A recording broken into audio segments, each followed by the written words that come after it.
শ্রদ্ধেয় কেদার রাজা।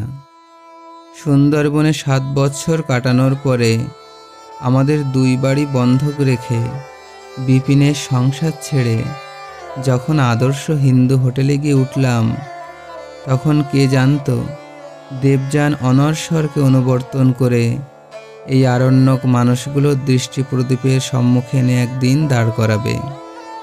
ইছামতির কোমল জল থেকে এরূপ অথই জলে এনে ফেলবে।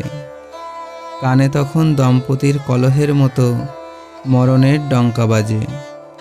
পরে সমস্ত অশনি সংকেতকে উপেক্ষা করে অপরাজিত সেনাপতির ন্যায় পথের পাঁচালীর সন্ধান করেছি। রাতে দেখেছি চাঁদের পাহাড়ে হীরামানিক জ্বলে। আর মঞ্চিও ভানুমতি, সে কথা পরে একদিন হবে। ইতি সত্যচরণ।